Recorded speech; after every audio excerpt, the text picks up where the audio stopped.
các lầu ăn yên thế này các bụi thằng này tụ rong rong lầu chốc lẹ vết tôi thế nu lạc lạc lầu lút tục phật lek các thiếu thì xuống vào giờ đi lâu lâu bắt bắt mấy chặt lầu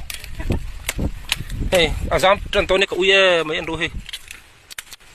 chốc phải với các thứ bụi thằng này ra mai lâu cái bụi anh lên tổ tờ ra nên cậu ye tụ với khát mà hiện lâu thì các đón tổ lâu các thứ tấp bằng chưa à thọ thay rong rong mới suốt sặc tôi này riêng hết rồi mình thay đến cán tủ trọc cho cả trâu năng lâu chóc dễ thế này tiếng gì à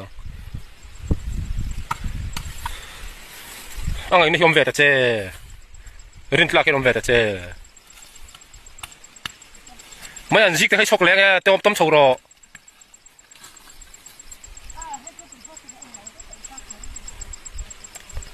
anh hà đừng có khăn gì đâu ara bôi thì và họ rồi cái này nó tục toข้าจะพาสิการหลุดวุ่นข้าเต็มโชว์แล้วใครรับโดน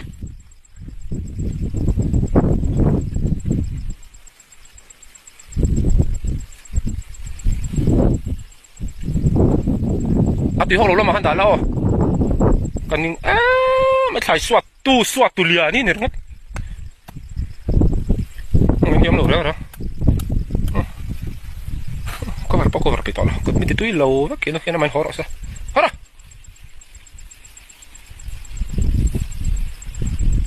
เสียมหัวเราะรวยต่อระวังก็รวยเลี้ยงรวยระวังตีข้าก็ไม่น่าเราเสียเรารวยเลี้ยงเจียนี่ยังอันนี้เราแบบตีข้าก็ไม่เซ็กซ์ละมาเราเสียตัวคิดนึกแค่ว่าไม่ติดเชื้อเราเวกตัวจีนทุ่มหุ่นก็ว่าถ้าถ่ายตัวนั้นก็ที่ก็ถ่ายส่งมันสวดซ้ำๆสักเวกตัว